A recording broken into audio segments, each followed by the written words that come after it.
Hey friends, how's it going? We are on the next part of the 200 series builders video series that I'm doing. I don't even know what I'm calling it at this point, friends. I'm sure I'll have named it by the time you guys see this, but on this video, let's go over more of the nitty gritty, the nuts and bolts of these saws. I want to go over clutches. There are four different clutches on this chassis. Some of them interchange, a lot of them don't. So let's get to it. I gotta grab another saw here. Okay, move this over.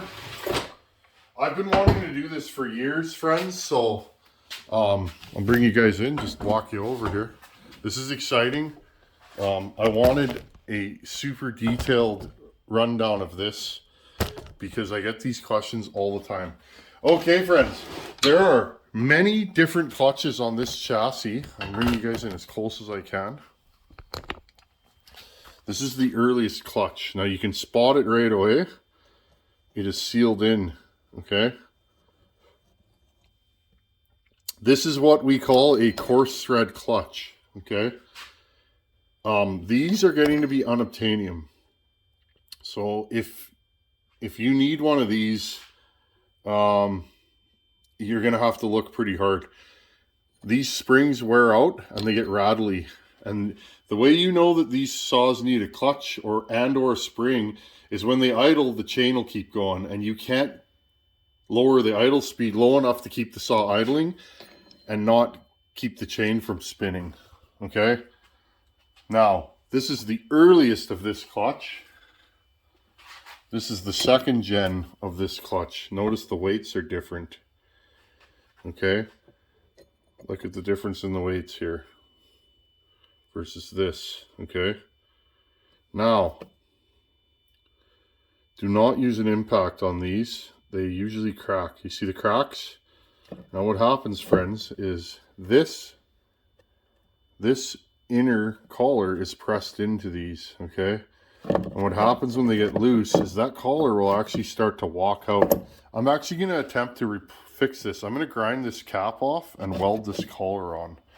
This was a good clutch and the spring's good in it, as good as it can be. But what happens is this clutch walks over and it piles up the gear in the oiler. Okay, so because it's cracked, that is common with these. You guys can see it, all those little cracks there, and see how it's bowed out just a hair. I don't know if you guys can see that here.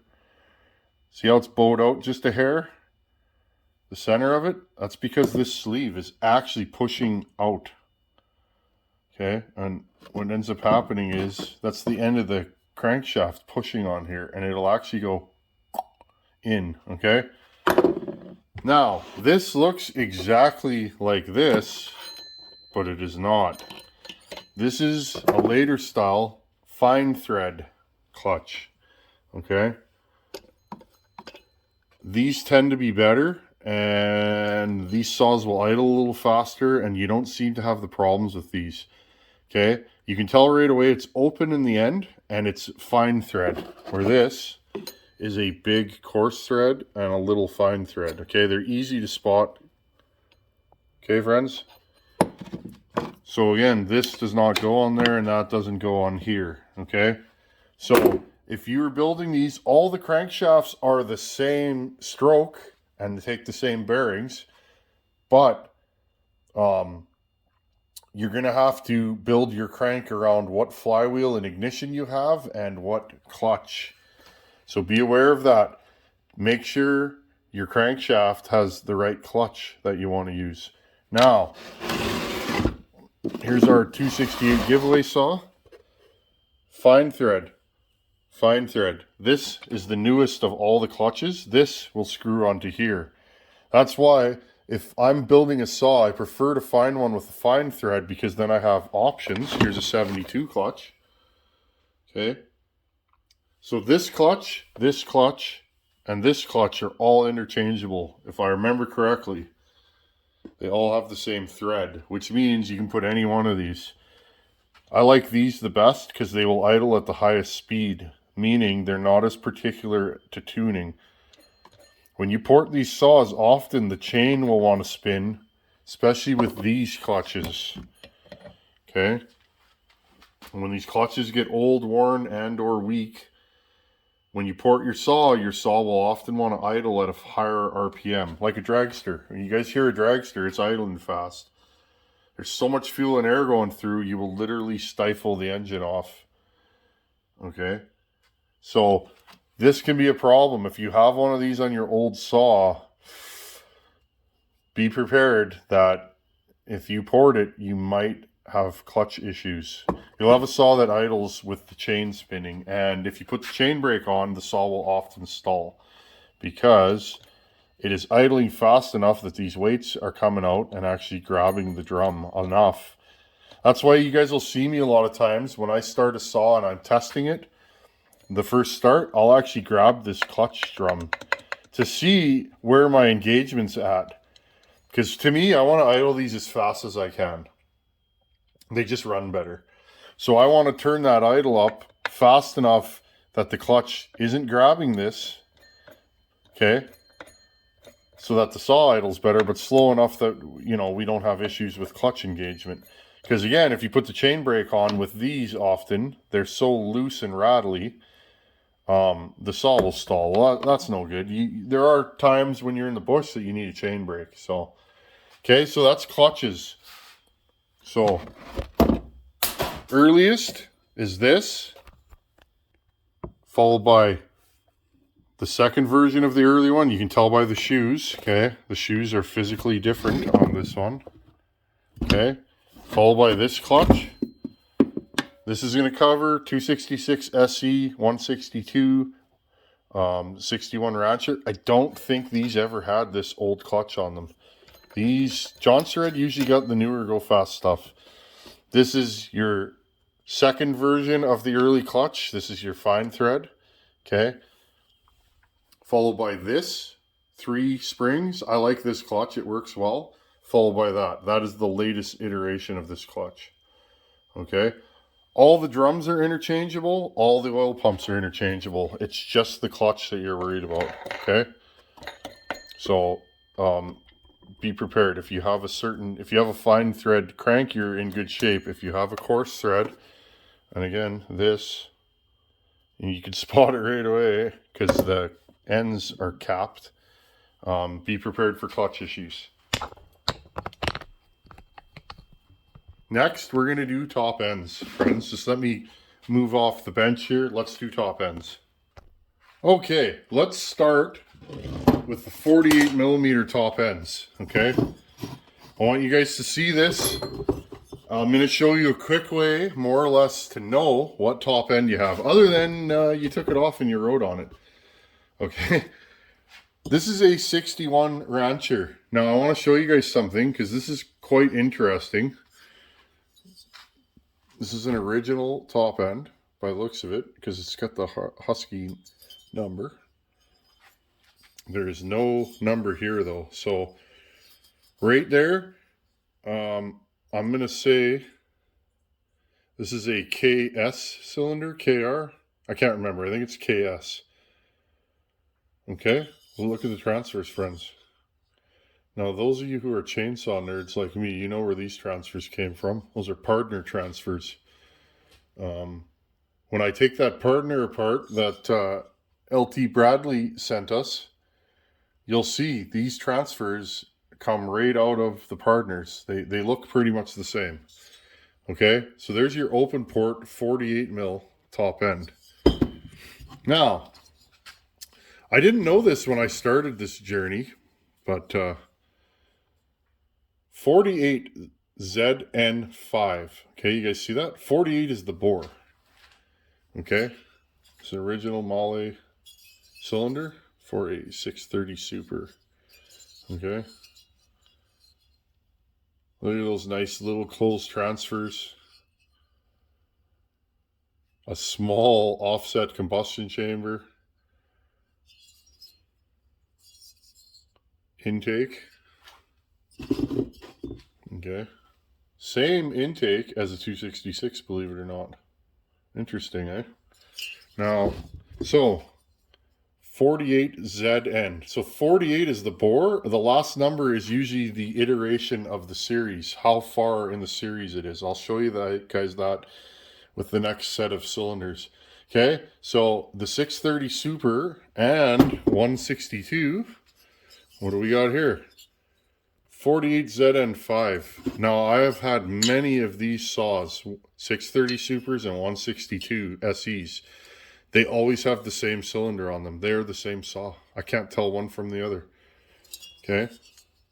So the 162, this is a dirty cylinder, but you guys can see they are the same. The 162 SE was in fact a hot rod in its day, because that dates back to the late 70s. The 630 Super didn't come along till later. Also a hot rod saw. 630 Supers run good. Okay, but again, these top ends came off, and I have multiples 162s. And again, same intake. All three of these have the same intake, okay? More or less. Actually, this one is different now that I'm looking, friends. Okay, so... Okay, the 61 has a different intake. I never noticed that. There you go. See, we're all learning together.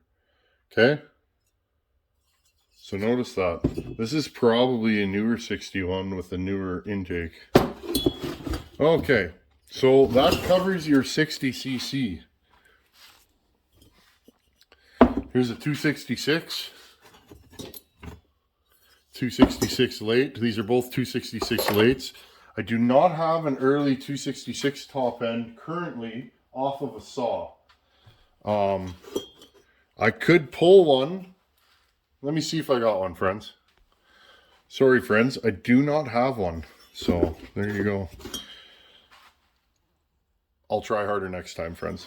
Okay, so this is a 266, again, Mahle cylinder. I keep old cylinders. Some of them are usable. I don't think this one is. It's got some really bad scoring on the exhaust side. Okay, I'll try to clean up. 50 millimeter ZN13.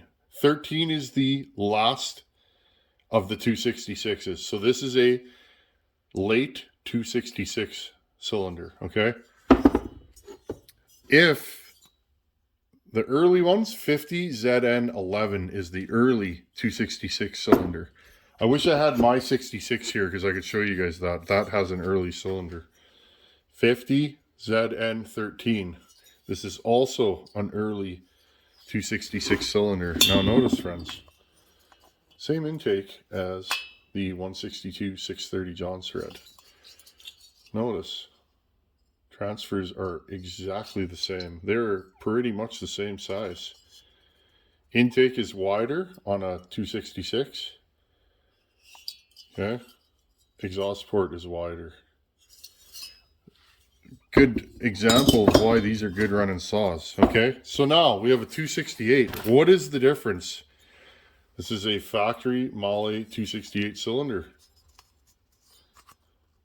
50 ZN14. 14 is the number for a 268. Okay. Now the question is, what is the differences? Well, let's have a look-see.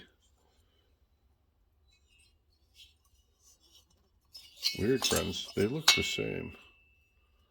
Different intake shape.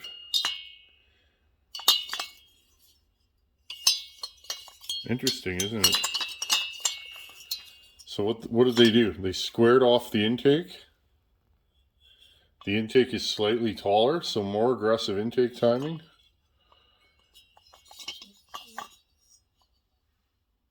The transfers are slightly bigger and wider. Okay. Let's have a look at the exhaust ports. So 268's on the right. So it looks like the exhaust ports are the same. Okay. So that means with a muffler mod, I find stock 268s don't feel like much because the mufflers really hold them back. You do a muffler mod on a stock 268, they're usually a little bit stronger than a 266, just enough. And we're splitting hairs here, friends, but That's the difference. The 268 has a squared off intake and slightly bigger transfers. Also, it has the 272 intake block. You guys can see that. Now, if you guys look, you know this is a late 61 cylinder because it has the newer intake block. You see that? Interesting, isn't it? Now, I'll show you my 72. The cylinder is on the saw. See the number? Male. 52 ZN22. Okay, 52 ZN22. So you know right there, that is a 52 millimeter cylinder, and ZN22 is a later number than 14, which would be the newest of the 50 millimeter. So 72 is 52 millimeter bore. 66 is 50. 630 Super, 162 are 48. And then 61 is 48 open transfer. Okay, that is the differences between these saws. Let's look at the pistons. I wrote on all of them because I knew I would mix them up. Here's the difference in the pistons, and you can mix and match these. Here's the earliest piston. Okay, this is a 262 or sorry, 162 or 630 Super. Full skirt, nice big windows. Okay, 48 mil. Now notice, thin ring. That's actually, I just kept this just so I could show you guys, but this is a thin ring piston out of a 630 Super. Okay, so that goes with this cylinder. 48 ZN5. Okay, now, I have not seen an open skirt design for the 48. I'm sure they're out there now. There's a lot of aftermarket. Now, let's get to the 50 millimeter. This is an early 266 XP. That's the design. Notice it is a carbon copy of the 162 630. Same size transfers. That's a good indication. Friends, every time I run a 630 Super, I go, wow, this is a nice saw. First time I run one, I thought it was a 266. They are close, believe it or not. It is a really strong, grunty 60cc saw. Okay, so here it is. Early, you get a full skirt like this. Heavier piston, if you're porting, that's going to change what you can do with it. Now, as you go newer, this is a 268 piston. Okay, this is substantially lighter than this. So if you want a snappier saw that pulls or has the greater potential to last at high RPM, you're going to grab this over this. This feels way 25% heavier, I'd bet. Okay, which is stronger? Probably this one. But again, the piston is not supported on the sides. It is supported on the front and the back. So you really don't need all this, friends. Okay, other than that, they are the same. Now, 272, they went to this style, same. Basically, in my opinion, the 272 was to compete with the 044. The 044 was cleaning it up in logging, and I own one. And you guys know I'm not particularly a still guy, but I sure like a 44. Everybody wanted a 70, 72cc saw. Husqvarna was left with the 268, so they put a 52 millimeter top end on a 268 and called it the 272.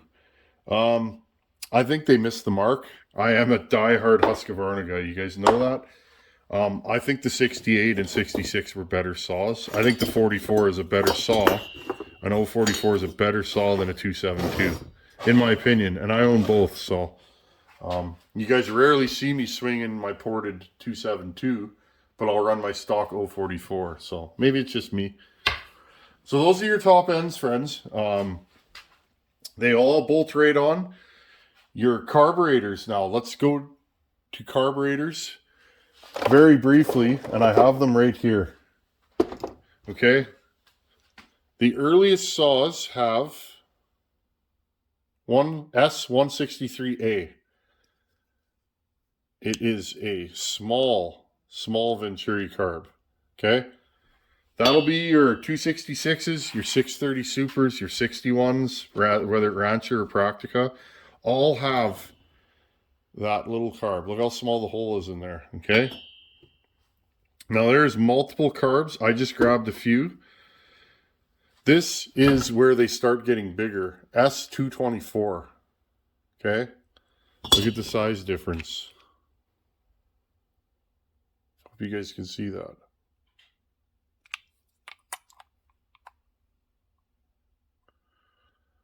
It's like 3 millimeter bigger. Doesn't sound like a lot, but you can feel it. Okay. The last iteration, this is the highest number that I have on one of these saws. It is 260A. It's not an S anymore. Okay. So there's a 224, a 234. I think there's like a 246 and a 260. Okay. After 224, you got the big carb. I can't tell much of a difference in fueling capabilities. You can see the 260 and the 224 have the same size Venturi. So, slightly different nozzle, but there you guys go. That is the difference. You can run any one of these carbs on any of these top ends. I would like to do a video in the future showing you guys. I'll put the bigger carb on my 266. My 266 that I run. And you guys know that saw. That's a good runner. It's not an orangutan. It's just a good work saw. That has the small carb like this on it, believe it or not. And it's strong. But if you bolt one of these on there, she goes. Okay, so there you guys go. Top ends and carbs and clutches. This video is probably the most important because it's the most questions that I get. And I'm going to finish up. There's two different intakes. I do not have both of them here, friends. This is a 66 intake. Okay, this is the early style intake. That's a 162 and this is a 66. They do not interchange. And they do not have the same gaskets. I'm going to show you guys. When you take your saw apart, if you have this gasket, it's a 268, 272. If you have this gasket, it's any one of a number of others. Okay, this is the old style. This is the new style. Okay, so be aware that there are two different intake blocks. The screws are different. The 268 and 272 have a longer screw, and I'll show you guys that right now. Here's the difference. All the old saws up to the 266, 268, 272. 266 have air filters like this. 61 Rancher has that. Notice the single screw. 72 and 268 have this set up with those clips that fall off. Okay, same air filter as a 394, I believe. Okay, and again, that's why you need the big top cover. If you were going to go and build a 272 and you want this, you need the tall top cover. So 61, 266, and 268, 272. Now, interesting, friends, this is the same air filter as a 181, 281, 288. Okay, there you go. That's what I know, friends. There's numerous different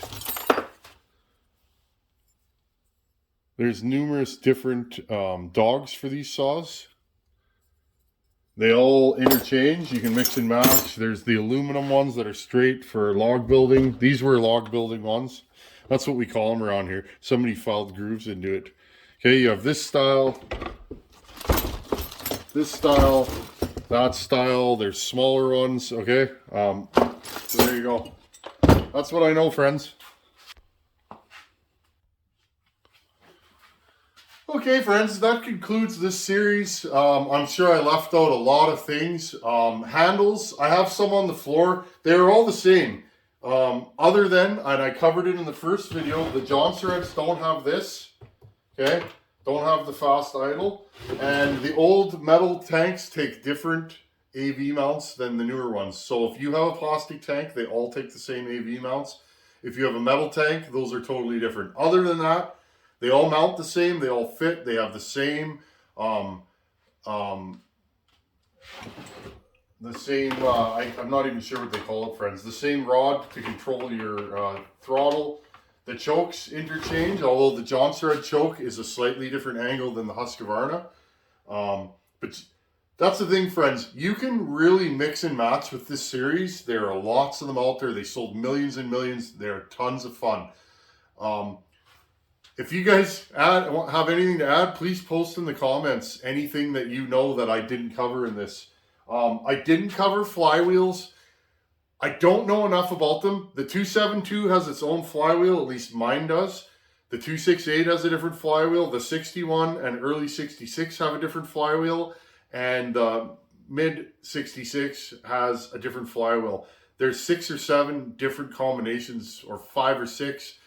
I know the tapers are different. So again, if you're gonna build a saw from junk, you probably want to make sure you have a matching flywheel, recoil, coil, and crankshaft. Okay, friends, I think this one's gone long enough. As always, thanks for watching. Take her easy. And again, post in those comments if you have anything to add to this.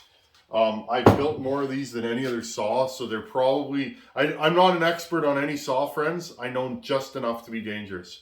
As always, thanks for watching. Take her easy, and thanks for hanging out in the saw shop. Later.